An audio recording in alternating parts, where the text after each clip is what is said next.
Life has a way of throwing curveballs when you least expect them. I wasn't always the cautious, overthinking person I am today. Years ago, I was the type of guy who thrived on spontaneity and believed in people's inherent honesty. But as I trudged through my 30s, a few bitter experiences began to chip away at that naive optimism. A broken trust here, a shattered dream there. It all adds up, doesn't it? Fast forward to a little over a year ago, I was navigating through the wreckage of my own marriage, piecing together the events that led to its downfall. It's strange, the clarity hindsight brings. My wife and I had grown distant, and while I suspected something was amiss, I hadn't expected the elaborate deceit that would eventually unfold. But life, as they say, waits for no one. I had to keep moving forward. Everything was a mad rush. Truly. My bosses had just acquired a much smaller company that had recently gone under. I assume they likely got a great deal from the liquidators. Despite our company's recent success and being overwhelmed with work, the management team seemed somewhat frantic to integrate the new acquisition and get things operational as smoothly as possible. To make that happen, a team of us was sent there to reorient the staff and supervise the implementation of our company's systems. In short, it was total pandemonium for a couple of weeks. There was hardly any time to plan, and nearly everything was being done on the fly. Even the upgrade of the newly acquired company's computer network, which wasn't extensive enough, was handled in a rush, with wiring being added on the spot. In a nutshell, the 10 of us were scrambling throughout the day and gathering in the hotel bar most evenings to figure out what needed to happen the next day. None of us lived more than an hour away by train, but we all stayed overnight in town due to those crucial evening meetings. A few of the team managed to go home occasionally to see their spouses and families, but whether anyone could leave depended on the day's events and what was scheduled for the next morning. Anyway, feeling pretty drained, I had been sitting in the hotel bar for about 30 minutes, waiting for the others when she walked in. Sherry was one of the tech specialists, hired from a specialist firm to assist with setting up the computer systems and training the staff. And let me tell you, I was completely taken aback when I realized who had entered the bar. Sherry bore no resemblance to the geeky figure I knew so well, the one who had been teaching the new staff how to use our systems all day. Gone were the baggy sweater, mid-calf skirt, and glasses, replaced by an enticingly short skirt and a perfectly tailored silk blouse. She didn't scan the room like most people would. Instead, Sherry simply took a seat at the bar and ordered a drink. I figured she was waiting for someone, and I couldn't help but wonder which one of my married colleagues was about to break the rules. I quickly got up from my table and moved to the stool next to Sherry. She was one of the tech specialists helping to train our newly acquired team, but tonight she looked completely different. Gone were the baggy clothes, replaced by a sharp silk blouse and a skirt that was anything but modest. When she saw me, there was a flicker of recognition, and her face shifted from annoyance to amusement. She told me she was meeting someone, John, one of the electricians who lived locally. I was surprised since I thought everyone in our company was staying at the same hotel. She winked and explained she liked to keep her personal life separate, especially when it came to work. Apparently, she preferred to keep things quiet and avoid the complications of dating coworkers. I couldn't help but tease her a little, complimenting her for being so clever at hiding her true self in the office. She laughed and admitted that most of the men she trained were more interested in her appearance than her instructions. It was a tactic she had mastered. We joked back and forth for a while, and I mentioned how surprised I was to see her like this. She teased me, saying I had probably been watching her all the way into the bar. I admitted it, how could I not? She was stunning. As we bantered, I tried to keep the mood light, even joking about my own marital status, but Sherry wasn't fazed. She winked again, suggesting that if I ever got tired of married life, I knew where to find her. After about 20 minutes, her date showed up. They left together, and I stayed behind for another drink, waiting for my colleagues. Not long later, I went to the restroom. While I was washing my hands, a man at the urinal next to me made a comment about Sherry, saying she was a pretty girl. I wasn't sure how to respond at first, but he clarified that he was talking about the woman I had been chatting with at the bar. He asked if I was in town for business, and when I said I was, he probed a bit further. After I mentioned I was married, he said something that caught me off guard. Married men should be careful when talking to pretty girls in hotel bars. He seemed to know more than he should. He told me he'd noticed a man in the corner, watching me every night I'd been at the bar. The man would even follow me to the lobby later on, lurking until after midnight. I was confused, unsure whether this guy was just some oddball or if he was trying to warn me about something. He claimed he'd seen the guy use his phone the moment I started talking to Sherry. He asked for my number and promised to explain more soon. I gave him my number, still unsure why, and went back to my seat. A few minutes later, my phone rang. It was the man from the restroom. He told me to sit tight and listen closely. His story was unbelievable. He explained that while on a business trip, he'd struck up a conversation with a young woman at a hotel bar. She'd shared that she was hiding from her abusive ex-husband, who had been lurking outside the hotel. The whole story sounded strange, but something about it felt real. My new acquaintance hadn't realized that sitting at the bar wasn't exactly the best place for her to hide. If he'd been paying closer attention, he might have noticed that a darker, more secluded corner would have made more sense. But captivated by her beauty and the story she spun, he bought into her tale without question. She pointed out marks on her face and arms that made it seem like someone had recently hurt her, and he immediately believed her. Then, without warning, she claimed her husband was about to enter the bar and rushed out the back door. Fearing for her safety, he followed her and found her hiding in a hallway alcove. After some back and forth, he suggested she take a room for the night, but she refused, saying her ex might see her if she entered the lobby. Eventually, they agreed that she would take his room key and hide there while he booked her a separate room. Once she had the key, she thanked him with a hug and a kiss on the cheek before he led her to her room and returned to his own. The next morning, he didn't see her, and he shrugged off the incident, thinking it was just an old-fashioned act of kindness. He felt proud of himself for being the knight in shining armor, but the situation quickly escalated. A few days later, while unpacking his suitcase, his wife found a pair of women's underwear at the bottom of it. The fallout was immediate. Divorce papers followed, and in them, his wife claimed that he had had an affair with the woman in the hotel room that night. There were even photographs of him with the woman, entering and leaving his room, and one of them at the bar. He insisted it was all a setup. He believed his wife and her lover, who turned out to be her former boss, had orchestrated the whole thing. Although he had no proof, he was convinced they'd been seeing each other after their separation. His wife had accused him of threatening her, and he wasn't allowed near the house. Meanwhile, the other man was living in the house with her, while he was stuck with child support, alimony, and maintenance payments. When he finished venting, I asked, "What does this have to do with me?" He pointed toward the corner of the bar and asked if I was sitting at my usual table. I confirmed I was, and then he told me to look carefully at the other end of the room. There was a guy sitting in the corner, mostly hidden behind a large plant. I glanced over and saw him, though it was hard to make out who it was. "Yeah, I see him," I said. The man explained that the guy had been watching me for the past few days. He seemed suspicious and was likely part of the same setup that had ruined his life.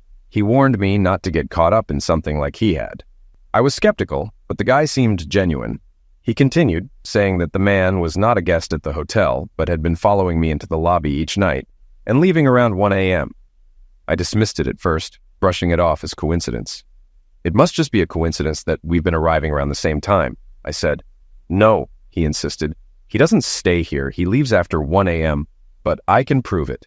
Finish your drink, then go to the Plume of Feathers, just a short walk away. I'll bet he'll follow you inside. Stand at the bar and you'll be able to spot him in the mirror." I was confused, but intrigued. There was no way I was being watched, but something about the whole situation felt off. I told the guys I'd be back soon as I stepped out of the hotel, but halfway to the Plume of Feathers, doubts started creeping in. It felt like I might be walking right into some trap. The area was nearly deserted, and I couldn't shake the feeling that something wasn't right. I reached the pub safely, ordered a pint, and sure enough, the guy who'd been trailing me in the hotel appeared. He bought a drink, then sat at the far end of the bar, clearly positioning himself to watch me. A couple of minutes later, my phone rang. The voice on the other end was familiar. "Was I right?" he asked. I confirmed, "Yeah, he's at the end of the bar, trying not to look obvious." "Are you going to do something about it?" I didn't have a clue. "I'm not sure. What if he's planning something?" "He's not your typical thug. He's probably a college kid moonlighting for some shady PI agency. He doesn't know how to follow someone without being noticed." I agreed, but it didn't make sense. I'd never even seen him before, and this was my first time out in a while. The man on the phone was right about one thing. I wasn't the kind of guy who'd be constantly checking over my shoulder. But my red-headed colleague, he was always scanning the room, and I thought maybe he was who Sherry had come to meet. Finishing my drink, I took a winding route back to the hotel, hoping it looked like I was just out for a stroll by the river. When I got back, the guys were curious but didn't press me. We spent the rest of the evening discussing work, as if nothing had happened. Later, as I walked back to my room, I saw someone again, lurking behind the plant in the lobby. The next afternoon, my new friend called again. "You still okay?" he asked. "Yeah, but I can't figure out why he's following me." He paused, then said, "Want to know the truth?" "Yeah, and if my wife's behind this, I'm going to be furious." He promised to dig into it. There were a couple of other divorced guys working at his office, and they had a plan to confront the guy without tipping him off. Later that evening, I took a different route to the river, passing through a dark alley. I was half worried I might be walking into something dangerous. But then, I caught sight of two figures in the shadows. One of them whispered, "Keep going, he's about 50 yards behind you." I continued walking, trying to keep my cool, and nothing else happened until I made my way to my room again. The guy was still behind the plant, just like before. At midnight, my phone buzzed again. It was my friend. It worked, but you're not going to believe this. "He talked?" I asked, already dreading what I might hear. "Oh yeah, and what he said, you won't believe it. He's following you every night because he's working for a local detective agency."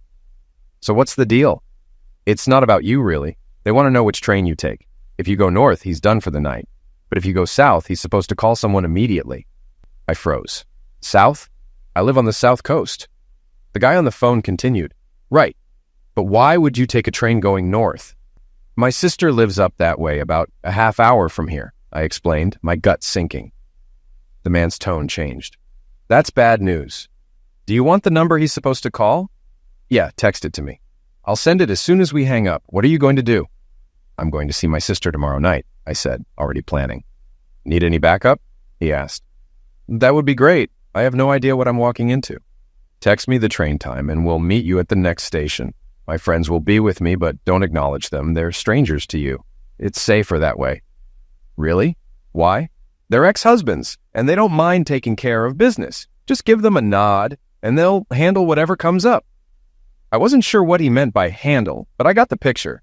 There were CCTV cameras everywhere now, and it seemed like they were ready to make sure everything went smoothly, no matter what. I didn't recognize the number my tail was supposed to contact, and given it was a mobile, it was probably untraceable anyway. The next evening, after taking a northbound train, I switched to a southbound one. My friend joined me one station down the line, telling me the kid had watched me board the northbound train before leaving the station to likely call it an early night. We didn't see the two dark figures I'd passed in the alley the night before, and my friend didn't mention them. We talked about what I might find when I got home, considering that my wife hadn't mentioned plans to go out. It seemed likely she was expecting someone. I recalled a phone call earlier that week, during which Constance had seemed distracted. She'd told me she was watching TV with the sound off, following the subtitles. It had seemed reasonable at the time, but now I was second-guessing everything, especially after hearing some strange background noise. I'd even heard her giggle, which I assumed was from a soap opera, but now I wasn't so sure. When we arrived at my home station, my friend reassured me, "Don't worry, they're already here. They came by car earlier." We headed toward my house, and for a moment, I thought he was talking to himself. Then I realized he had a Bluetooth earpiece, likely talking to the figures who were still in the shadows. He told me that Constance was alone for now, but expecting someone. He was certain because she'd opened the garage door and moved our car out into the street. "It looks like her visitor plans to stay the night," he said. We spent some time window shopping in a part of town where we couldn't be seen from the street until my friend got the signal that it was go time. We made our way to the house. My friend stopped me before I did something rash, like charging in without thinking. He explained that this wasn't likely the first time Constance had had someone over, so barging in now wouldn't do much good.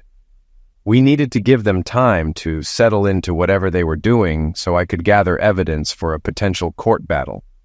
Given his experience, I trusted his judgment and waited. After about 20 minutes, my impatience took over, and I snuck up to the rear lounge window. Constance had been proud of the new curtains, but they'd shrunk after washing, leaving a gap. As I peered inside, what I saw made my stomach turn. There she was, stark without clothes, kneeling between the legs of Tony Copeland, a local council member and the prospective parliamentary candidate for the upcoming general election. He was one of the last people I would have expected her to be with, and the sight left me in disbelief. Constance had always claimed she found BJ repulsive, yet there she was, performing it. I recognized Copeland because Constance had been involved in his election campaign, though not as a diehard supporter.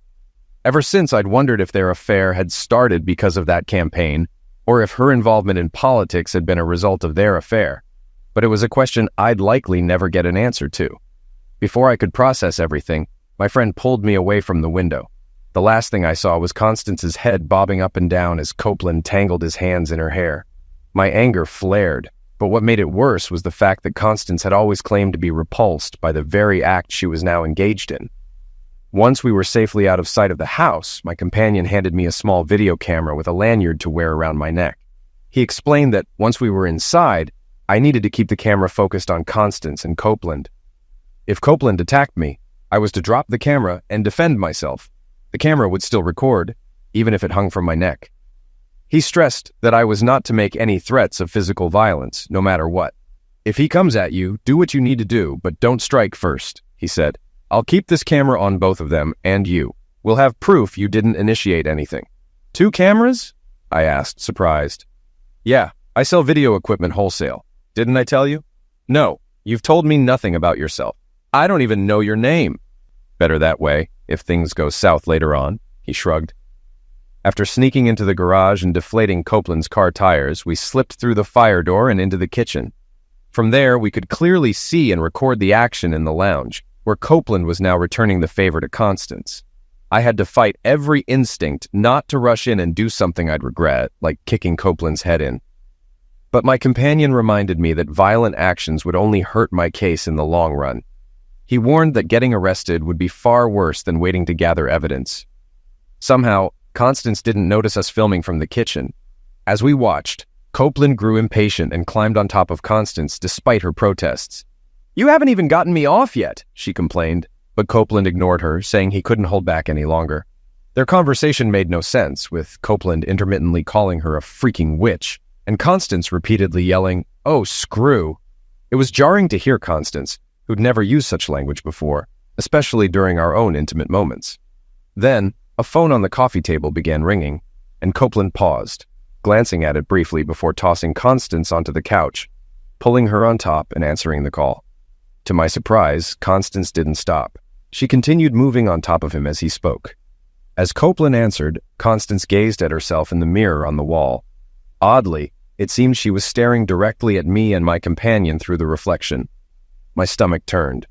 Copeland's conversation got heated. "How did you get this number?" he barked into the phone.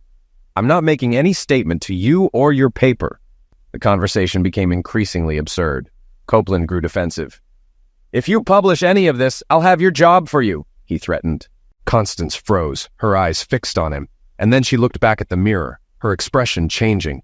She wailed, "Steve, oh God, no, Steve!" The sound of her voice seemed to snap Copeland out of his mood. He shifted and saw us standing in the reflection. Panic flashed in his eyes. In an instant, he shoved Constance off him so violently that she crashed into the coffee table, knocking herself unconscious in the process. In that moment, I could see real fear in Copeland's eyes. He knew the game was up. I'm not sure if he hung up the phone or not, but the damage had already been done. I've never seen anyone get dressed so fast. Copeland pulled on his pants, found his jacket, and threw it on. My companion nudged me further into the living room, keeping the camera on Copeland as he rushed to leave. Later, I realized he'd moved us out of the kitchen to clear the way for Copeland to escape to the garage. With shoes in one hand and his underwear in the other, Copeland bolted toward the garage. I could hear him yell, "You bastards!" My companion told me to focus the camera on Constance while he followed Copeland. From the way Copeland was shouting, I figured he had discovered all 4 of his tires were flat. I heard the garage door open, and Copeland tried to drive off. Meanwhile, I moved to check on Constance, who had regained consciousness but immediately fainted again, hitting her head hard on the floor. It wasn't her night, to say the least. I knew I needed to get medical help, so I called 911 while still filming her. They told me an ambulance, and the police were already on their way, and I could hear sirens in the distance as I hung up. As I filmed, a paramedic rushed in, and my companion quietly urged me to leave. He slipped a pair of sunglasses on me and put a large hat on my head, pulling it down low. I had no idea where he'd gotten either, but he was wearing the same thing. We exited through the garage to find a TV crew and reporters waiting. Questions flew at us as my companion led me to a taxi. A man stepped in between us and the reporters, repeating, "My client has no statement to make." On the ride to the station, I turned to my companion. "So, was everything you told me a lie?" "No," he replied. "My wife set me up. Her lawyer was a jerk. You met him tonight. As for Copeland, last week a buddy of mine who runs a PI business told me Copeland had hired him to watch you. My friend didn't like the job, but he passed along the info that Copeland was interested in what you were up to. It was pretty clear what he was after once I put the pieces together." "And the press?" "Yeah, sorry about that. I wanted to end Copeland's political career. Hopefully this will also hurt his legal business. Once the media gets a hold of his past, they'll forget about you and your wife. There's plenty of dirt on him." While on the train heading north, my companion filled me in. Constance had a hairline fracture from when she hit the floor, but she was stable. He also asked if I wanted anything done to Copeland once the police finished with him. "Why?" I asked. "Well," he grinned, "Copeland found out it's hard to drive with 4 flat tires.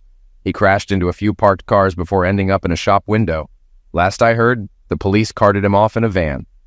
He was still in contact with people at the scene. Copeland had attempted to drive away, but his car hit the TV crew's van and a few parked cars before colliding with a truck, which shoved him into a store window. "I wish I'd seen it," I muttered. Later, news reports revealed Copeland had panicked when he saw the media outside. He jumped in his car and tried to escape, but with 4 flat tires, it didn't go well. He crashed into multiple cars before ending up in a storefront. The media coverage focused on his attempts to flee, but it wasn't long before they shifted their attention to the more scandalous aspects of his life. On the train ride, my companion said that night would likely be the last time we saw each other. He apologized for the publicity, but needed something big to make the media move. Months later, I would finally understand what he meant. As our train crossed a bridge, he tossed his mobile phone out the window. "You can't reach me anymore," he said. "Keep the camera. I've got plenty more." I looked at him, confused. "What about the footage?" "It's all there on the chip. I might need it later, but your wife's face will stay out of the press. Trust me." "Who cares?" I muttered. "You do, my friend," he replied. "No man likes to see his wife's secrets spread all over the news. It's not good for the ego. It's just human nature." My companion got off the train a few stops before I did. He apologized again for the media attention and any possible fallout I might face, promising to try to minimize it, but leaving the specifics vague. Before he left, he handed me a business card for the solicitor who had been outside my house. He assured me the lawyer was trustworthy and suggested I use him if I decided to divorce and for any future legal matters. Then, as the train pulled out, that was the last time I saw him in person. However, I would hear from him again, though not directly, and see his face once more. When I arrived at my hotel, the night receptionist handed me an urgent parcel. I took it with me to the bar, planning to drown my stress in a drink. Inside the package was the original packaging for the small video camera now in my pocket, and a note instructing me not to get drunk. I was to go to my room and back up the footage on my laptop, making multiple copies and keeping the originals in different places. After downing my drink, I followed the note's instructions, copying the footage to a DVD and sending a copy to my sister while also storing one in the hotel safe. I only had a couple of blank DVDs, so I made just 2 extra copies. Curiosity led me to watch the video again before I tried to sleep. But sleep didn't come easily. The next morning, I probably looked like a wreck, and everyone at the office avoided me. Around mid-morning, 2 plainclothes officers arrived and asked to speak with me privately. They told me there was some controversy over how Constance had ended up with a fractured skull. Just a hairline fracture, but still troubling. They hinted that someone had suggested I had been violent with her, though they didn't name names. It wasn't hard to guess who they meant. I showed them the video and offered them a copy. They initially asked for the original, but I refused to give it up. They settled for a DVD copy, which I made while they waited, and we chatted while the laptop burned the disc. They seemed curious about my mysterious friend, but the video cleared me of any wrongdoing. They even mentioned that Copeland might face charges for how roughly he had pushed Constance. They hinted at his less than squeaky clean reputation and advised me to watch my back, especially since Copeland was a powerful solicitor. When I mentioned Copeland's affairs, they laughed, agreeing that he was involved in much more than just cheating. They said he was unofficially on many officers' radar. They also noted that my calm attitude was unusual, but I explained that after everything had gone to hell, all you could do was laugh. It threw people off. They smiled and shook my hand before leaving. Later, I found a working phone booth and called the solicitor. He had been expecting my call and asked if I wanted to start the divorce process immediately. I told him I had no choice if I wanted to maintain any dignity. He said he'd get things started and asked if one of his staff could visit me later that day to take my and Constance's personal details. When I asked about paying him, he assured me that was already taken care of. He hinted that someone I knew, someone wealthy and not entirely legal, would be footing the bill for everything. That evening, the crew was waiting for me in the hotel bar, eager to hear about the events from the night before. By then, they'd already seen the newspapers. It was strange, though, how I hadn't seen any papers around the office that morning. Just hours before, they had been all over the place. I gave them a quick rundown. I came home and caught Constance in bed with Tony Copeland. They asked about the press coverage, but I honestly had no idea how it had all blown up. I wasn't involved in any of it, and I made sure they knew that. Around 9 p.m., my new solicitor's assistant, a sharp but stunning woman named Miss Clarkson, arrived at the hotel. We went to the library for privacy. She wasted no time getting into business. First, she told me she had already spoken with Constance and advised her to get her own lawyer once she was out of the hospital. "Your wife doesn't want a divorce, you know?" she added. I showed her the text Constance had sent me that day as proof of her mixed signals. Miss Clarkson also explained that Copeland had been pursuing Constance for some time, although she claimed they only slept together recently. "In my experience," she said, "people are often less than truthful when it suits them." I pointed out that Copeland wouldn't have had someone tailing me unless he thought he'd get a chance with Constance. She corrected me, saying screw was probably the word I meant to use. I laughed and told her to call me Steve. She insisted on calling me Mr. Marshall, though, citing her formalities. She quickly got to work, pulling out a sheet of questions, already filled out with most of the answers. Constance and I's full names, wedding details, and the value of our house were all listed, except for the details of our bank accounts and savings, which I couldn't recall. Then she handed me a contract to sign, granting her firm the authority to handle my divorce and any related legal matters. Before she left, she suggested I call Constance.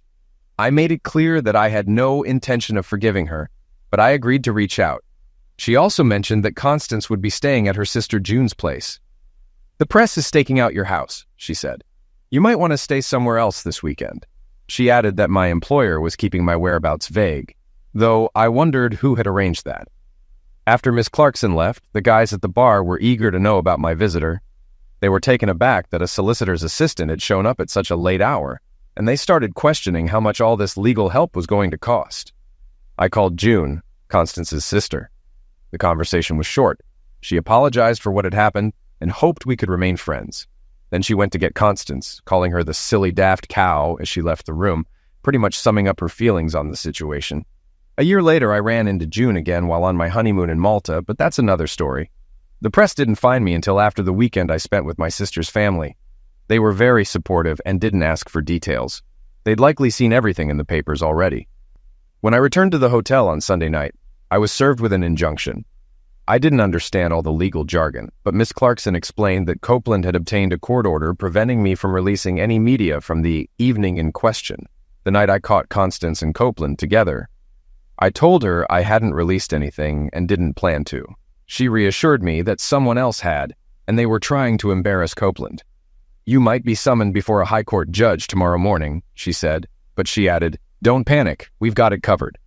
I asked, "What can a high court judge do to me? Send me to prison?" Miss Clarkson's response was calm. "Yes, but don't worry. We've covered all the angles." On a Monday afternoon, I found myself in the dock, facing a furious judge. I didn't speak. My team of lawyers, in their formal wigs and robes, handled all the dialogue.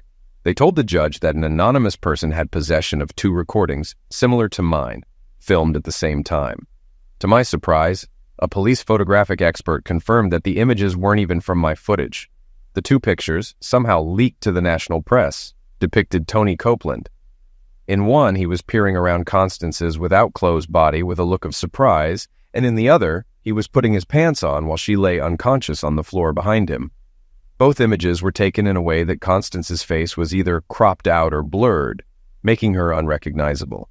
The judge, initially skeptical of my claim that I didn't know who the mysterious man with me that night was, eventually accepted my lawyer's arguments.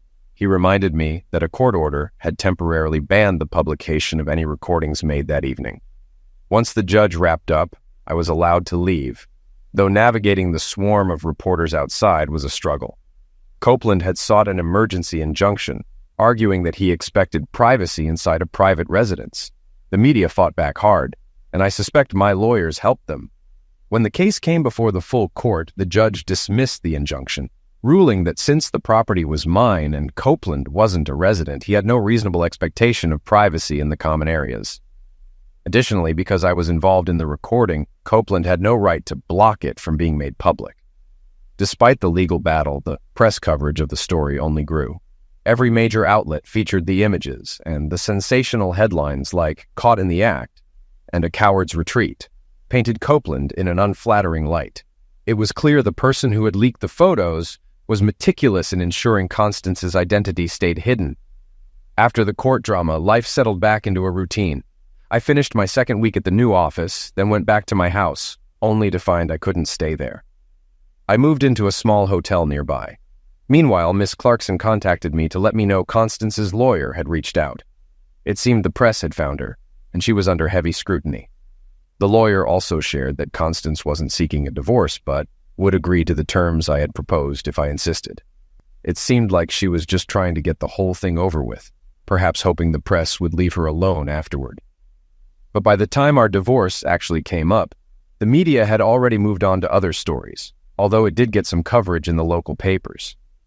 We had agreed to divide everything evenly, provided Constance admitted her affair caused our marriage's breakdown. She also agreed to testify if I pursued further legal action against Copeland. Unexpectedly, Constance's legal team asked if I would testify in her upcoming case against Copeland. Miss Clarkson explained it was likely a personal injury lawsuit, and the video would probably be enough to settle the matter out of court. I never heard anything more about it, so I assume that's what happened. The house sold pretty fast. Well, the market was in a great state at the time. Constance had already come by to grab the few things she wanted, and I put the rest into storage until I found a place I liked. But honestly, I couldn't bring myself to start looking.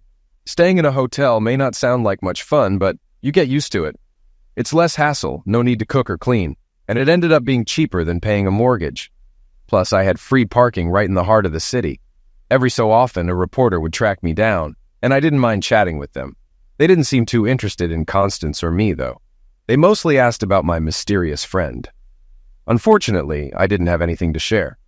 A few reporters I got along with well told me they believed there was more to Copeland's story, something that hadn't come out yet, and they thought it might involve my elusive friend. I passed their cards to Miss Clarkson. By then, though, she claimed not to know anything about the man personally. That didn't quite line up with some of her earlier comments, but she did specifically use the phrase personal knowledge. I'm not sure, but it could have been 2 or 3 months since that night. Doesn't really matter. Anyway, I was sitting at my desk like I usually did, staring at my computer screen, when my desk shook as someone hopped up onto it. I turned to my left and saw a pair of knees in gray flannel. Looking farther down, I noticed those flannel pants stretched all the way down to a pair of Nike sneakers. Moving my gaze upward, I spotted an oversized blue sweater, messy mouse-brown hair, and a pair of giant black horn-rimmed glasses. "Hey, handsome, what's a nice guy like you doing in a dump like this?" Sherry asked. "Hey, Sherry, long time no see. What are you doing around here?" I replied. Sherry explained that our company had become one of her employer's biggest clients, so she was assigned to visit once a month. She was supposed to circulate and talk to the workers in different departments, just to see if anyone had suggestions for making things easier on the job. "So, what can I do for you? Everything's fine on my end," I said. "Yeah, you'd be the first to tell them upstairs if something wasn't working out." "But no, Steve. I'm here to collect a debt." I wasn't sure what expression I had on my face, but whatever it was, it made Sherry laugh. Then she reminded me that I owed her dinner. I was taken aback, but she quickly explained that I had once told her I couldn't take her out because I was married. However, based on what she'd been reading in the papers, it seemed I was no longer married. Almost single, in fact. I feigned confusion, trying to remember the conversation from that night at the hotel bar. She wasn't buying it, and with a playful tone, she urged me to stop pretending. I kept up the act for a moment, but eventually agreed to go out. I hadn't been out in weeks, so a night out might do me some good. She wasn't picky about where to go, just somewhere simple since she had a train to catch at 9. I jokingly expressed disappointment at how early her train was, but she quickly shut me down, insisting that dinner was all she was after. As she left my desk, she told me she'd be waiting for me in reception when I was done. I watched her grin before she walked off, and for a moment, I couldn't help but appreciate her confidence. When I finally stepped off the elevator, I saw Sherry right away. Her transformation was striking. There was no missing her now. I'm sure any man who had walked through the reception area while she was waiting had noticed her, and most of them probably wished she was there for them. 2 security guards, both in their late 50s or early 60s, were clearly smitten by her. As I got closer, she excused herself from their conversation and grabbed my arm. Without skipping a beat, she asked where we were going, and I told her I needed to stop by my hotel to change first. But she was having none of that. She was in a hurry, and there was no time for detours. Her train left at 9, and we had a lot to catch up on. Reluctantly, I agreed to go with her, and one of the security guards insisted on carrying her bag. We made our way to my car. After we stashed her hold-all and briefcase in the trunk along with mine, I drove us to a pub just outside town I knew served food all day. We had a relaxed meal while we talked. Sherry didn't so much demand I speak as she encouraged me to get everything off my chest.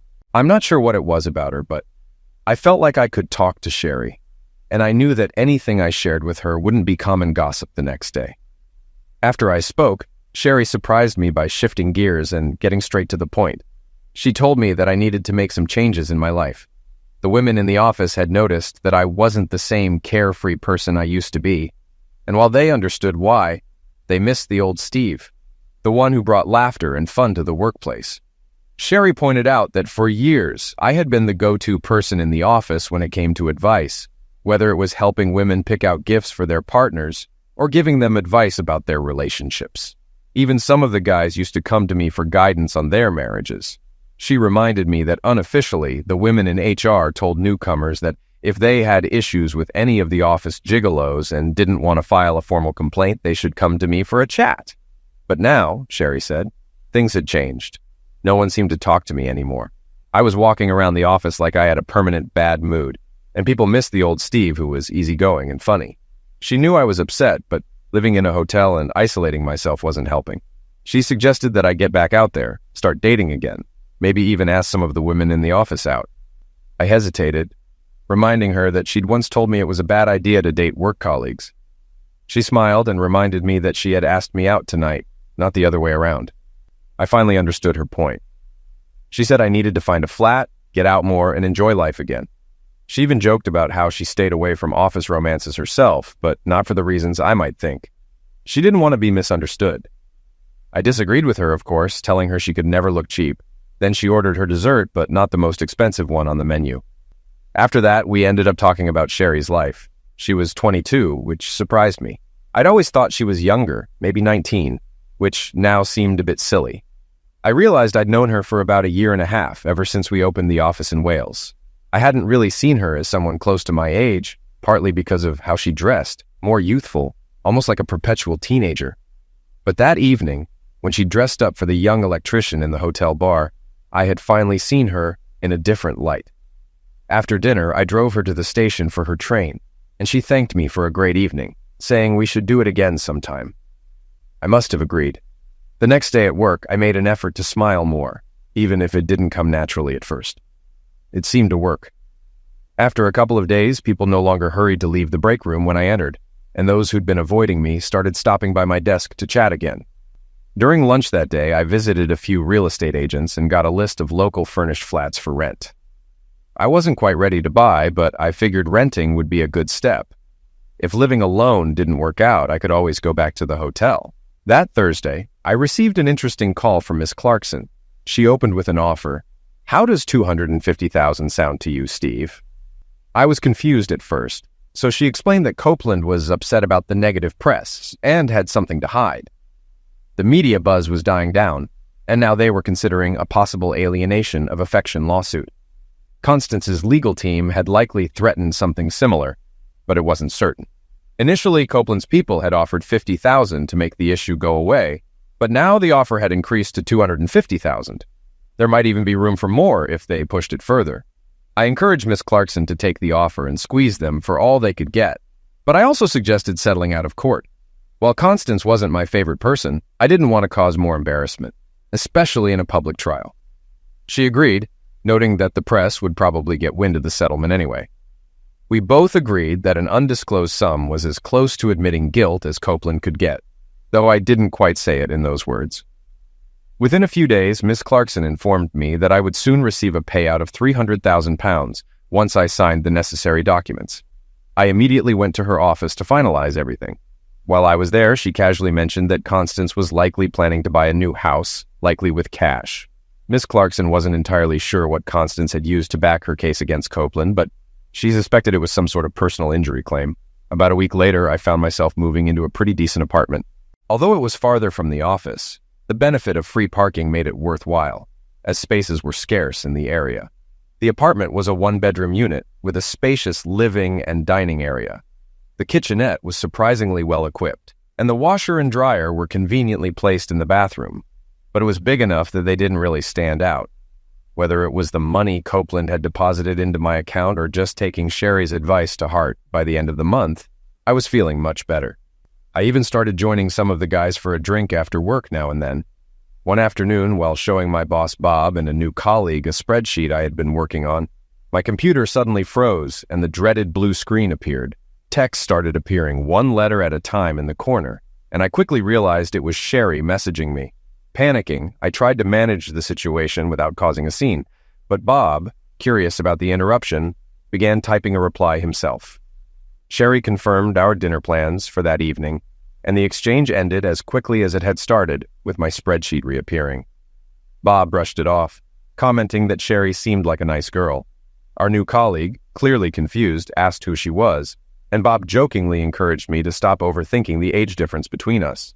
We resumed working, but half an hour later, the screen froze again, this time with a message from Sherry asking if I would join her for lunch. Bob, without missing a beat, confirmed that I'd meet her at reception. I was slightly irritated by his interference, but knew I couldn't say no.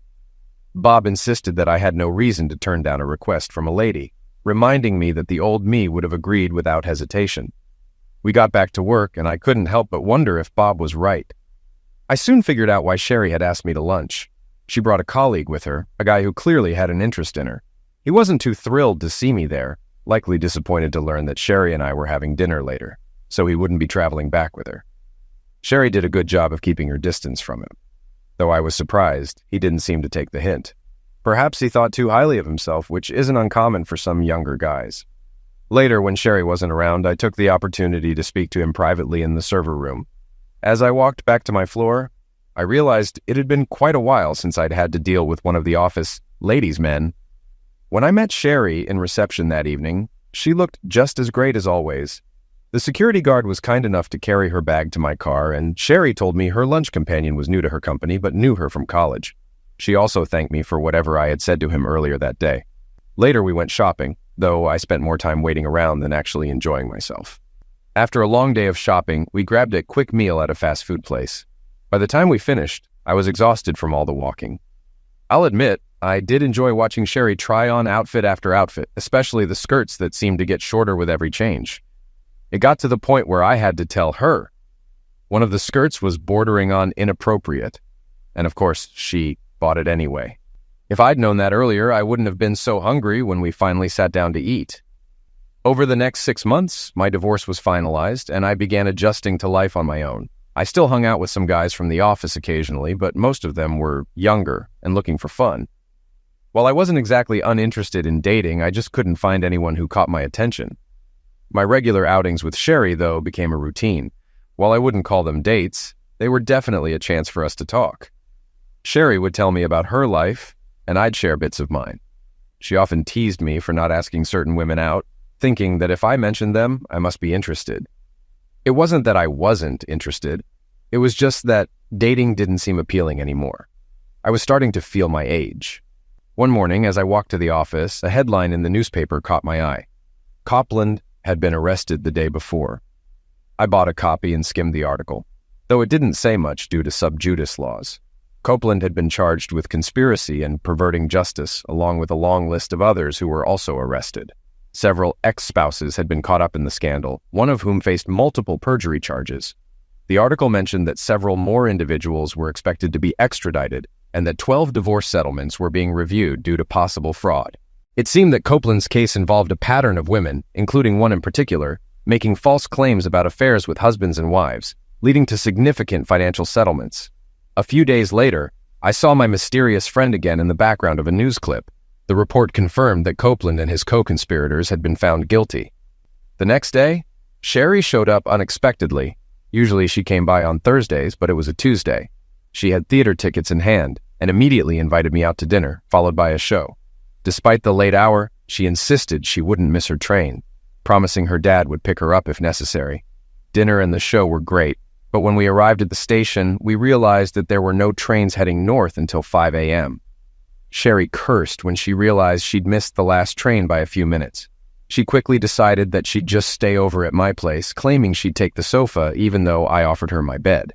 After some back and forth, I finally relented, but only after she insisted she would rather sleep on a bench at the station than force me to give up my bed. At my flat, I set up a bed for Sherry on the sofa, using an old sleeping bag I had stored in the car. While the dryer warmed it up, we had some tea, and Sherry took a more thorough look around my place. After her shower, we briefly argued again about who would sleep where.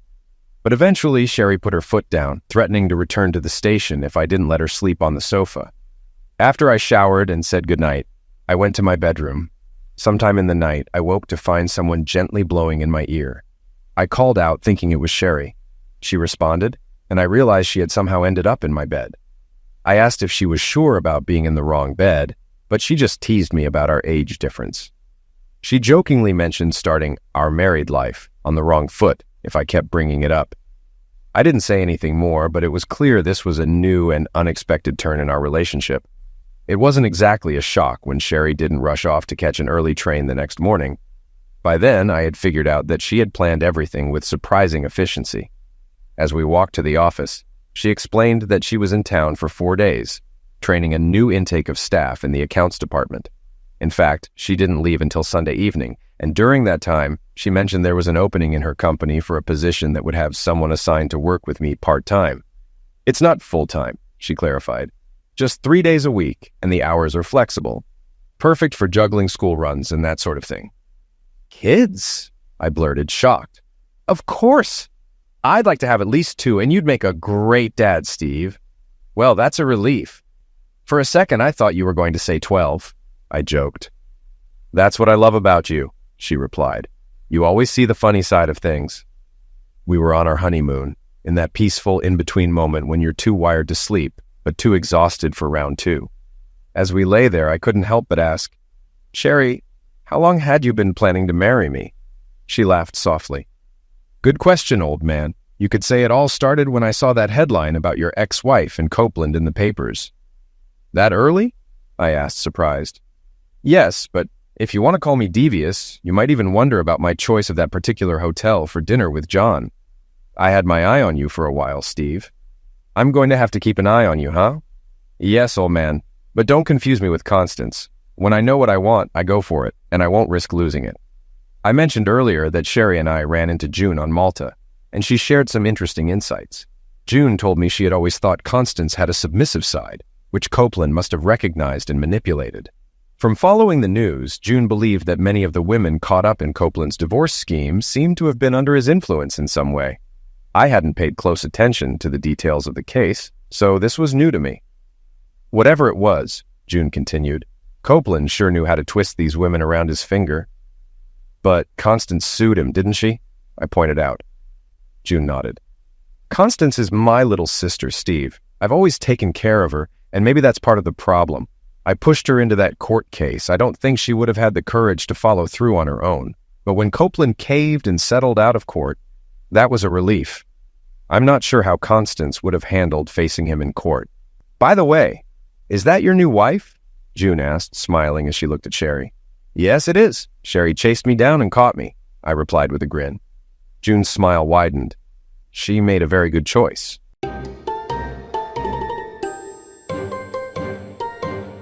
My wife, Sherry, believed I was unaware of her plans, thinking I was either foolish or oblivious to her growing affair with her coworker Todd. She assumed I'd tolerate her actions and accept her continuing to be involved with him. However, she had another thing coming. She didn't realize I'd been suspicious for quite some time. I noticed changes, clear signs of infidelity, like working late frequently, upgrading her wardrobe, more aggressive closeness, and a loss of interest in our shared interests. Despite my attempts to discuss my concerns, she consistently ignored them. Sherry, naturally, denied anything was wrong, attributing it to my insecurities and possessiveness working overtime. I had no choice but to hire a private investigator. I refused to remain blind to the truth. I'd made it clear from the beginning of our relationship, and reiterated it over our 10-year marriage, that I would never tolerate my wife cheating on me. So it was with mixed feelings that I sat in private investigator Jake Sloan's office and listened to his report. I felt relieved when he made it clear that Sherry hadn't cheated. However, that relief was short-lived when he added the term, "for now." As he explained, my wife was having an affair. It just hadn't escalated to something intimate, but it was only a matter of time. Apparently, Sherry and Todd referred to themselves as working spouses. I detested that term. Sherry had only one spouse, me. Some might find that expression cute and harmless, but to me, it meant she was having an intimate relationship with someone else. Well, as it turns out, that's exactly what she was having. According to the private investigator's report, Sherry and Todd had lunch together daily, just the two of them. They held hands and sat next to each other. He provided numerous photos of them hugging, sometimes even kissing. I was infuriated by what I saw and wanted to strangle that smug idiot Todd. In addition to lunches, the lovers often worked late together, even though there was no good reason for it. It was as if they wanted to avoid going home to their respective spouses and siphon as much of our time out of each day as possible. The detective told me that he was able to trace Sherry's emails and messages. I knew this was completely illegal and I could never use it in a divorce. In our state, divorce for infidelity was possible but difficult. No-fault divorces were much easier, and I didn't need evidence for that anyway. I just wanted it for my own purposes. Sloan refused to give me copies of the actual messages. He wouldn't even let me see them. Instead, he offered me a summary of what they contained. He assured me that my wife had never spoken disparagingly of me. Several times Todd tried to disparage me, but Sherry wouldn't let him. Well, I guess it could have been worse. Emails and texts confirmed their romantic relationship. Although neither of them professed love, their conversations were very intimate, bordering on texting. Todd sent my wife pictures of his buddy, which she took delight in reciprocating with shots of her bare chest. As far as Sloan could tell, she hadn't sent any explicit pictures yet. As I sat in his office pondering my next steps, Sloan gave me the worst news of all. Todd's wife was going out of town for 3 days to visit her mother. The lovers decided to take the opportunity to meet up and consummate their relationship. The only thing standing in their way was me. They were uncertain about how they could spend the night together if I remained in the vicinity. Since I had no intention of leaving town, making it nearly impossible, they contemplated various plans. One idea was to inform me that Sherry was going on a girls-only weekend trip, fearing I might discover the truth by talking to her friends. However, she didn't want to involve anyone to create a believable cover story, leading to the abandonment of that idea. Another option they considered was compelling me to leave town, but I dismissively remembered Sherry suggesting I organize a golf trip with my buddies, an option I rejected. Ultimately, they opted for a new but direct approach: honesty. Todd believed I was on the path to becoming a betrayed man and that I would do anything to keep Sherry as my loving, happy wife, even allowing her to have an affair. Somehow, he convinced Sherry that by sleeping with him, she would enhance our lovemaking life and relationship. He persuaded her that all she needed to do was disclose her plans with Todd to me, and I would reluctantly agree to let her proceed. Clearly, Todd underestimated my resolve, but what surprised me the most was that Sherry bought into his deceptive narrative. It should have been evident to her that I wouldn't tolerate this, and if she failed to realize that, then she might be mentally unstable. Sloan informed me that this was all the information they had, so I accepted what he provided and went home. I requested him to continue monitoring Sherry's messages and update me if anything changed. On Friday, Sloan called me and informed me that Sherry planned to meet me the following Monday after work. She intended to disclose that she would go on a date with Todd on Friday night, starting with dinner and dancing and culminating with the couple spending the night in a hotel room. She would thoughtfully return to my house on Saturday or maybe Sunday, depending on their activities. Sherry and Todd rehearsed her entire speech, convincing themselves that I would acquiesce to her demands. They anticipated my initial upset and anger, but Sherry planned to assure me that it was a one-time thing, despite both knowing otherwise. She even suggested having lovemaking with me afterward as a reward for my understanding, assuming I would be pleased to have Todd's sloppy seconds and comply with her wishes. How considerate of them to think of my needs. With only 2 days to prepare for the confrontation, Sherry and Todd jokingly referred to it as an intervention. However, I was determined to turn their intervention into my stand. Over the weekend, I contemplated various scenarios, pondering whether I wanted to salvage my marriage. My plan of action evolved organically as I considered my feelings for Sherry. I decided to confront the issue directly and end it for good.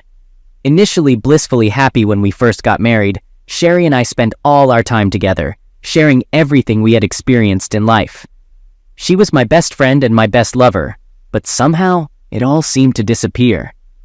Perhaps that's just the way things work. Nothing lasts forever. Maybe my view of marriage was old-fashioned and idealized, envisioning us as a team facing life's trials and tribulations together. Having experienced unsuccessful marriages before, Sherry and I questioned whether the problem lay with us or the institution of marriage itself. How can people expect to maintain feelings, desires, interests, and passions when fate insists on being fickle and changing everything and everyone? In a world of fast-paced culture, social media, and instant gratification, perhaps marriage, like dinosaurs and CDs, is obsolete. Briefly considering the idea of letting Sherry be with Todd, I quickly dismissed it, refusing to let him claim rights to my wife. I was ready for a fight when my wife called me just after lunch on Monday. "Hey, Sherry," I said, noting her recent lack of calls during my work hours. I expressed my concern about it and hoped everything was okay. She greeted me with a "Hi, honey," which made me wonder if she used the same endearment with Todd. Despite the thought, I brushed it off and inquired about her being home on time tonight, as she had something important to discuss. Responding positively, I mentioned having important news as well, and confirmed my availability around 5:15. However, she didn't respond immediately, and I sensed her motive for asking. When she asked about the nature of my big news, I decided to keep it for our later face-to-face conversation. I excused myself, citing the urgency of my monthly report, and hung up. I then informed my boss about taking the rest of the day off, and he didn't mind. Sitting at the kitchen table later, I anxiously awaited her arrival. The garage door opened at 5:27, and despite my high emotions, I maintained a calm exterior. I had an open bottle of Sauvignon Blanc on ice and 2 glasses ready. She entered alone, tossing her keys and purse on the table, and I felt relieved she hadn't brought Todd along, which would have complicated things. I welcomed her with a smile. "Hi, sweetheart," I greeted her warmly, using the affectionate term she had employed earlier. I welcomed her home and asked whether she needed some time before our conversation or if she preferred to dive right in. My immediate desire to talk took her by surprise, and I could tell she wasn't prepared for it so soon. My goal was to keep her in suspense and maintain the upper hand. Acknowledging her surprise at my readiness to talk, Sherry admitted she hadn't expected me to wait. Nevertheless, she agreed that starting our conversation sooner would be better and joined me at the table. I proposed the idea of sharing my news first and inquired if she had any objections. Hesitantly, she responded, indicating that it was okay and expressing a slight uncertainty. Without waiting for her response, I poured us both a glass of wine. She accepted it gratefully, drinking half before I refilled her glass. Starting to discuss my thoughts on the matter, I conveyed that I had been reflecting on it a lot. I made it clear that I wouldn't beat around the bush and saw no point in dragging it out. Pausing deliberately to create tension, I observed Sherry stepping forward, her gaze fixed on me. Curious, she asked, "What's the matter?" I conveyed my desire for a divorce, stating it bluntly and allowing a few moments for Sherry to grasp the message. Initially, confusion clouded her face, as if the words weren't registering. Eventually, understanding dawned, and she reacted with shock. Fear and anxiety briefly flickered across her expression, quickly replaced by surprise, perhaps stemming from concerns about her affair with Todd being exposed. In response to her query about the reason, I disclosed that my feelings had changed, expressing, "I don't love you anymore." My words appeared to affect Sherry deeply. Struggling to comprehend my statement, she questioned, "You what?" "I've fallen out of love with you, Sherry," I declared, sharing the fabricated detail that I couldn't recall the exact moment. In truth, I was well aware it had been a long time, but I had avoided confronting the reality. Perplexed, she asked, "What are you talking about?" Her expression hinted at an impending emotional breakdown, catching me off guard. In an attempt to illustrate my perspective, I prompted her to recall the early days of our marriage. Reminiscing about our shared activities and routines, I highlighted the close bond we once had. Sherry nodded in agreement as I continued, mentioning our joint lunches, the anticipation of returning home to each other, and shared hobbies, including the pottery classes she had persuaded me to join. Her intense gaze indicated she was captivated by the memories. It wasn't about the pottery, it was about sharing the experience with her. She expressed that she loved every minute of it, watching me and assisting me. She admired my enthusiasm. Similarly, painting the Christmas Village buildings became a shared activity we enjoyed. We purchased a dozen unpainted houses, creating a display for Christmas. It was a tedious task, but we found pleasure in it. Sherry admitted that mine were always better than hers. Recalling the nights spent at the table applying paint to the shingles, Sherry nodded in agreement. Back then, I loved her deeply. We also dedicated hours to painting large posters she had acquired during a trip to Myrtle Beach, long before adult coloring books became popular. Although we still had hundreds of coloring pens, they, like our love, had all dried up. When Sherry defensively asserted that her love hadn't dried up, I chose to ignore her and continued. Our friends often expressed jealousy over our relationship. We did everything together, taking long walks daily while holding hands. If I needed to run errands, such as going to the hardware store for grass trimmer line, she would accompany me. Similarly, if she wanted to shop for clothes, I would patiently wait outside the dressing room. Sherry challenged me, noting that I didn't enjoy accompanying her during shopping trips. I explained that I was often on my phone, not particularly interested in the clothes, but rather there to be with her. I emphasized that I didn't mind what she chose, finding her beautiful in everything. I mentioned that I could have stayed home watching sports, but chose to be with her instead. We discussed how other women in the neighborhood gathered for activities like bingo or bachelorette parties, but Sherry never showed interest. Recalling her reason for not participating, I acknowledged her previous comment about preferring to hang out with me than with the chickens. Reflecting on our shared moments, we remembered cuddling under the covers on many nights, watching a favorite movie. Sherry, wiping a tear away, expressed her love for the film. I mentioned that we must have watched it at least 100 times, and expressed a desire to continue watching it together. In response to my mention of divorce, Sherry exclaimed her reluctance to end the marriage. She envisioned growing old together, taking cooking and ballroom dancing lessons, or simply lying in bed and reading books. Expressing the growing estrangement between us, I admitted uncertainty about when it began, looking intently into her eyes. We transitioned from dining out 2 or 3 days a week to a weekly occurrence, a change largely influenced by Sherry. She claimed a lack of time for lunch outside the office, which turned out to be untrue. She continued eating out, but with someone else. Eventually, we ceased having lunch together entirely, and I started joining my coworkers. I gradually found enjoyment in their company, perhaps even too much. In the conversation, I exaggerated the situation, making an effort not to place blame solely on Sherry. I wanted to avoid triggering defensiveness or turning the discussion into a scolding. That wasn't my goal, at least not yet. Our habit of coming home early to spend time together lost its significance. We began working later and later, and when we finally did return home, we often felt distant or distracted. Responding to Sherry's question about why I never talked about it, I acknowledged that she was right. Despite having expressed these concerns many times before, I agreed with her, expressing a wish to understand why spending time together hadn't been important for her. I admitted feeling a sense of failure in that regard. I felt like I was taking responsibility for our estrangement. That was far from the truth. I knew that if I hit Sherry with Todd first, we couldn't end the discussion without it getting nasty.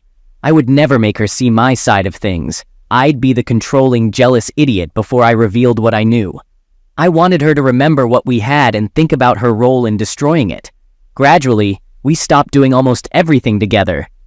You started going to your bachelorette parties, I started going to poker nights, you'd go to spas on the weekends, I'd go golfing. Sherry and I began to spend entire days without discussing anything beyond the weather or the latest news. Our lovemaking life also suffered, with fatigue or lack of interest often hindering our closeness. Reflecting on our early days of marriage, I pointed out how we couldn't get enough of each other. We used to engage in intimate activities 4 or 5 days a week, sometimes multiple times a day. I mentioned playfully fondling her while she cooked, skipping dinner to spend the night together. Activities like going to the hot tub, which used to be a regular part of our routine, had become non-existent for over a year. When Sherry suggested that I didn't want lovemaking anymore, I refuted the idea, finding it baseless. I believed she might be trying to shift blame onto me to justify her own behavior. In response, I laughed and clarified, "Oh God, no, I never stopped wanting lovemaking.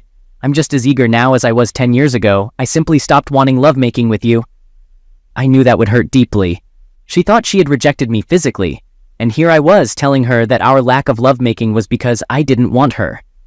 I almost would have laughed if I hadn't been so hurt. Sherry, taken aback, asked what I meant when I mentioned she didn't want to have lovemaking with me. I casually mentioned losing interest and described how, from my perspective, she seemed unresponsive and disinterested in anything exciting or remotely naughty. I suggested that it appeared as though she wanted to finish quickly and move on to more interesting activities like knitting. Expressing my desire for weekend lovemaking marathons, I emphasized that she didn't even want me to give her an incredible pleasure. I labeled our physical encounters as boring and claimed that I had faked enjoyment in the last few instances just to get it over with.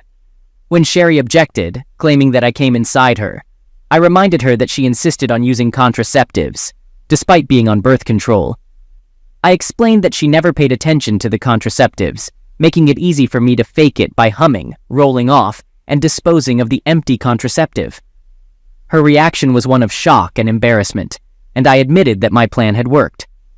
Apologizing, I added insult to injury by suggesting, "It was me, not you."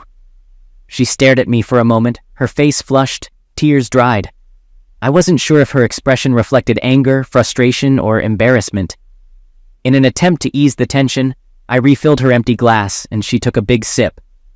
Continuing, I explained that it was only a matter of time before we started seeking companionship elsewhere. I clarified that when I said someone else, I didn't mean myself, though she wasn't aware of that distinction. Suddenly, Sherry asked angrily if I was cheating on her or in love with someone else. In response, I reassured her of my commitment to our marriage and emphasized my aversion to infidelity. I acknowledged our shared history of being betrayed by our previous spouses, expressing my dedication to not repeating those mistakes. Sherry apologized, recognizing the unfair accusation and agreeing that she knew I wouldn't engage in such behavior. However, she looked guilty and couldn't meet my gaze, her hands trembling. Transitioning to the topic of our intimate relationship, I suggested waiting until after the divorce to be together for the first time, hinting at a new love interest.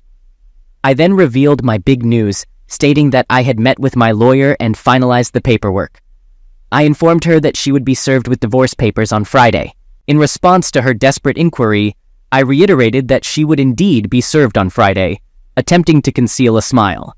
I explained that it was for the best, allowing both of us to regain our freedom and acknowledge that the last 10 years had been a waste of our time. I expressed that the past years weren't a waste of time for me, and suggested to Sherry that she likely desired the divorce as much as I did. I mentioned that it seemed she hadn't wanted to be with me for a long time, labeling our wedding as a mistake. Sherry objected, expressing her unwillingness to get a divorce. She insisted that she loved me and wanted to be married forever. Regrettably, I responded that I no longer loved her, citing the no-fault divorce state we were in. I explained that splitting assets equally was the norm, and we could avoid a messy legal process unless one of us cheated and infidelity could be proven, which was unlikely in our case. I proposed dividing our money equally, planning to visit the bank the next day. I mentioned the need to open new accounts, get new credit cards, change utility bills, and sell the house, with a realtor scheduled to put it on the market on Wednesday. Sherry, feeling overwhelmed, objected, expressing uncertainty and asking me to stop. She cried again as I assured her that I had already packed my things and would be staying in a hotel until a permanent move. I suggested she stay in the house until it was sold. Sherry shouted for me to wait, but I insisted there was no need, emphasizing the urgency to handle everything before Friday. Confused, she demanded to know the significance of that particular day. I casually mentioned that Friday was the day she had planned a date with Todd, her boyfriend. I suggested it was the day they intended to spend the night in a hotel together for a passionate evening. Sherry froze, her eyes wide and mouth agape. As she attempted to respond, I pulled out a folder containing a summary report from a private investigator. I showed her the section detailing her plans with Todd on Friday night. Interrupting her, I pointed out that the report confirmed their reservations at the Gaylord Texas for that night. When she started to explain, I cut her off, mockingly suggesting she might claim, "It's not what it looks like." I reminded her of the pictures capturing her and Todd kissing at lunch. Staring at me, tears streaming down her face, Sherry apologized quietly. With a wide smile on my face, I declared, "Now I remember exactly when I stopped loving you." I revealed that it was the day I discovered her plans to involve me in a betrayed man scenario, mirroring the betrayal from my ex-wife.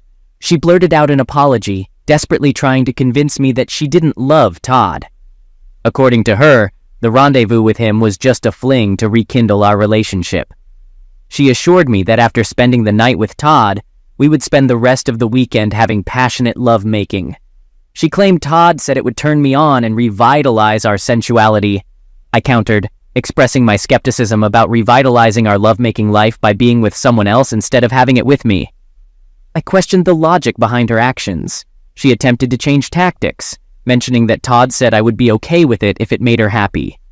I reiterated that I wanted her to be happy with me as we used to be, not with another man.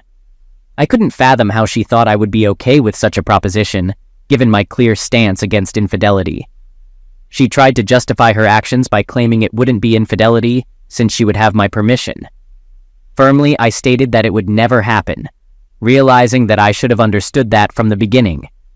I expressed my disbelief at how I could have allowed boredom and loneliness to lead me down this path. I admitted that Todd had sparked my interest again. In response to her questioning how I could be bored and lonely when we were happily in love, I acknowledged that I didn't know. She continued, suggesting that I might have felt that way because I cut us off, stopped having lunch with her, and avoided spending time together.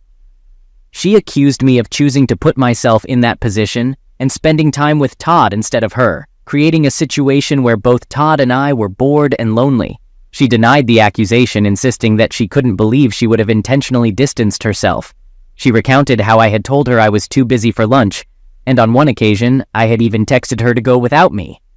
She believed it was my decision for us to stop having lunch, and I never mentioned it, which she thought indicated I didn't realize the change. Sherry expressed that I had been so absorbed in my world with Todd that I didn't notice I was losing her.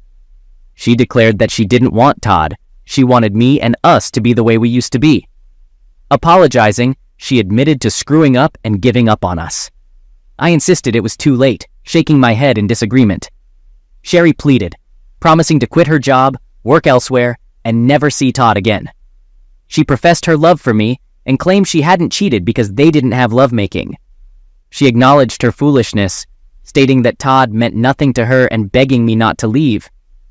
I maintained that it wasn't that simple, disagreeing when she said I stopped her before she went too far. I argued that just lovemaking would have sealed the deal. Sherry protested, saying they were just friends, and I countered, emphasizing that she should have been friends with me more than anyone else. Overwhelmed, Sherry dropped her head in her arms, sobbing, and vowed never to neglect me or take me for granted again. Sherry pleaded with me, asking if we could treat the situation as a big mistake and begging for forgiveness. I responded, stating that it wasn't just a mistake but a betrayal of our love. She insisted that her heart had always been mine, and I was the one who was willing to give my body to another man. I reminded her that she stopped me and questioned if my love for her was so insignificant that I couldn't fight for it. Expressing that she meant everything to me and that I'd fight for her, Sherry claimed she would die for me. I harshly declared my lack of affection, causing her to scream and attempt to pull me towards her. Despite her apologies and pleas, I asserted that while I believed she was sorry, it didn't change the fact that I no longer loved her. I assured her that she had Todd for comfort.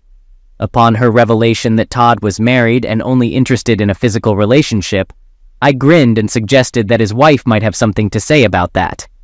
I informed her that both Todd's wife and I had used the same divorce attorney, handing her a folder containing the investigator's report, pictures of her with Todd, and details of the divorce proposal. I advised her to read the entire document. Sherry pleaded with me not to take such actions, suggesting that if I wanted to accompany her to the bank, I should call and let her know. I got up from the table and walked out of the house, ignoring the sound of my wife crying. Update. Sherry grappled with the divorce, and to avoid a prolonged and expensive legal battle, I agreed when the judge recommended marriage counseling. The counseling surpassed my expectations, fostering open and judgment-free communication between Sherry and me. She gained insight into why Todd's advances nearly jeopardized our marriage, and I conveyed the pain and humiliation she had caused. The counselor took pride in our progress. After a few sessions, I returned home, and we shared several passionate moments. Sherry willingly embraced my desires erotically. A year later, we had rekindled the loving connection we shared at the onset of our marriage. Sherry switched jobs and joined my company. We commuted together, had lunch daily, not out of obligation but genuine desire. In fact, we did nearly everything together. We adorned a small Christmas tree, completed abandoned paintings, took up another ceramics class, and enrolled in ballroom dancing. To my surprise, a box of colored pens I found wasn't dry. One night while cuddling under a blanket and watching You've Got Mail, Sherry kissed me and conveyed the need to discuss something important. Tears welled in her eyes, causing a moment of panic as my heart skipped a beat. Without giving me a chance to respond, Sherry revealed, "You're going to be a daddy." I smiled, wiped away her tears, and in a playful manner mimicked Tom Hanks saying, "Don't cry, Sellers." So I'm just obsessed with happy endings. All right, that was a fun story. Now let's move on to another exciting one. Stay tuned and let's dive in. I'm Bob, a 48-year-old trucker. Once I had a blissful marriage, but everything changed in an instant, causing me to lose not only my family, but also my job and the house I purchased with my savings a decade ago. I'm prepared to share how my wife's betrayal altered my life as a truck driver. The road has become my second abode, where hours behind the wheel blend into an endless stream. Scenery passes like mist, with new people and places emerging continually. At times, I've had to sleep in the cabin, wrapped in a blanket against the cold. Endless traffic jams from accidents or construction disrupt my journey, yet stopping at a motel for the night, enjoying a hot shower, and sinking into a soft bed provides solace. Trucking presents both challenges and opportunities. Through this job, I provided a good life for my wife, Melissa, and our beloved daughter, Nancy. I aimed to be home as much as possible, though long-haul trips often caused me to miss important events. Nevertheless, they always welcomed me eagerly upon my return. At home, Nancy would rush to me with cries of joy, wrapping me in tight hugs and sharing every detail. Melissa greeted me warmly with a smile and delicious dinner. Despite the long journeys, it's difficult to say our relationship was joyful. I married Melissa upon learning of her sudden pregnancy, feeling I had little choice. She was studying to be a nurse and didn't want to drop out of college, so I took up trucking to support our family and her education. While the job kept me from spending much time with Melissa, respect and care endured. When Nancy was born, my life underwent a dramatic change, and I found true love in my darling daughter. She brought light to my life amid countless roads and passing landscapes outside my truck window. I returned home, not just for creature comforts, but for the joy of seeing Nancy. She always greeted me first, and holding her tight revived me after exhausting weeks. We cherished our time together, visiting the zoo, riding carnival rides, and playing games. I shared stories of my travels, and she confided in me. Even when away, she missed me terribly, calling every evening before bed. I knew my hard work ensured Nancy's comfort and happiness. Her love inspired me to endure the challenges of trucking. Now 18 and beginning college, Nancy appears grown up, but she'll always be my little girl. Even when I return home late at night, she greets me with a smile and warm hug, a cherished tradition. Melissa isn't home due to her night shifts at the hospital, not expecting my return. After work, I shed my jacket and shoes, heading to the kitchen for a meal and some tea. Nancy kindly warms up food in the microwave and sets the kettle on as I recount my trip to Oregon. I share tales of the rugged cliffs, stunning Crater Lake, Smith Rock State Park, the enchanting Tokadi Falls, and the majestic Mount Hood. I expressed the desire to take the whole family there for a vacation to revel in the breathtaking scenery and nature together. Listening silently, Nancy refrains from commenting on my proposal. "So, how have you and Mom been without me?" I inquire with a grin, anticipating their longing for my return.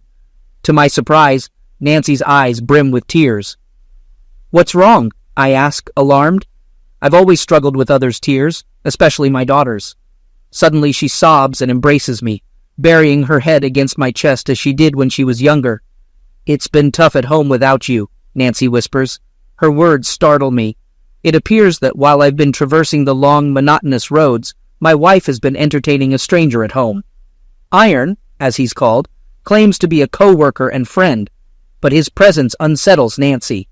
He behaves inappropriately, lounging shirtless, propping his feet on the couch, laughing loudly, and making crude jokes.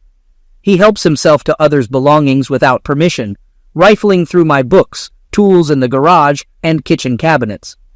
Despite Nancy's requests for him to respect their property, he dismisses her concerns with laughter.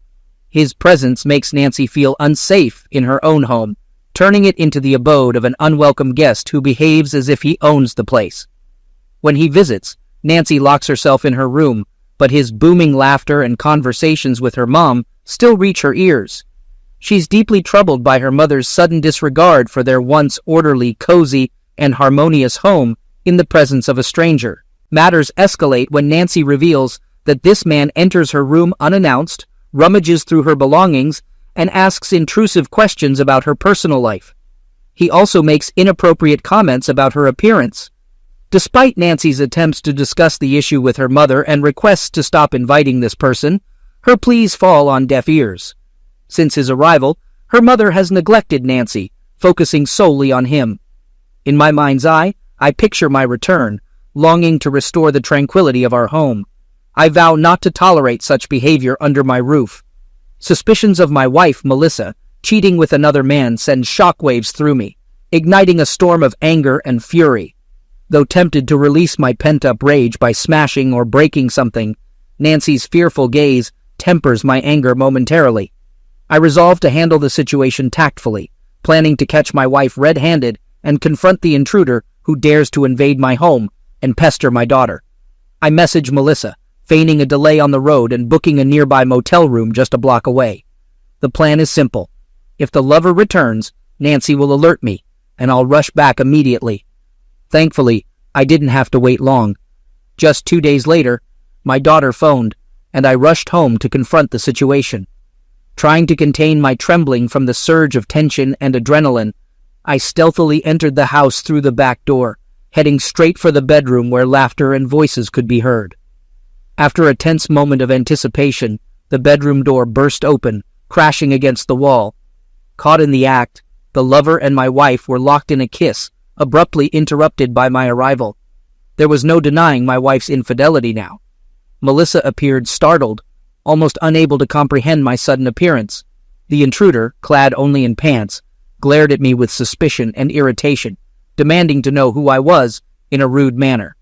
Acting as though I was the intruder, I replied with my fist connecting solidly with his face. The following moments were a blur of red-hot fury. My fists flew, finding their target on his face, ribs, and gut. Eventually, the man collapsed unconscious on the floor. Breathing heavily, I turned to face Melissa. Her expression was one of shock and horror. "What have you done?" she whispered bitterly, tears welling in my eyes, overwhelmed by feelings of betrayal and loneliness. After the initial shock wore off, Melissa called for an ambulance. The agonizing minutes of waiting felt like an eternity until the sound of sirens finally approached. Paramedics quickly attended to the unconscious man, taking him away on a stretcher. Melissa and I accompanied him to the hospital, where he was admitted for observation, leaving us to wait outside, feeling incredibly awkward in each other's presence. Sitting in silence, I replayed the events of the evening in my mind. Why had I finally confronted my wife? We talked extensively that night. She confessed to feeling unloved for a long time, with my constant absence due to work and my focus on our daughter. She harbored jealousy towards our daughter and craved affection herself. Despite living under the same roof, our busy schedules kept us apart, leaving her feeling lonely and neglected. The lover provided a temporary escape from her mundane life, offering companionship in her solitude. Fortunately, his injuries were not severe, diagnosed as a concussion. Following that fateful night, Melissa and I decided to part ways. Our marriage, built more on obligation than love, had been fractured for some time. We initiated divorce proceedings and divided our assets equally. For me, it was a heavy blow. Despite years of dedication, our marriage never achieved the happiness I longed for. Letting go of a relationship filled with painful memories was difficult. However, for the sake of our daughter, I knew I had to move forward. Melissa relocated to another city where she began anew, eventually finding love again and remarrying. Though forgiving my ex-wife wasn't easy, for Nancy's sake, we maintained civility. While Nancy visited her mother occasionally, she always felt like a stranger in her new family. Her true home remained with me, where she was genuinely cherished. Despite life's trials, our bond grew stronger, and we found true happiness in each other's company.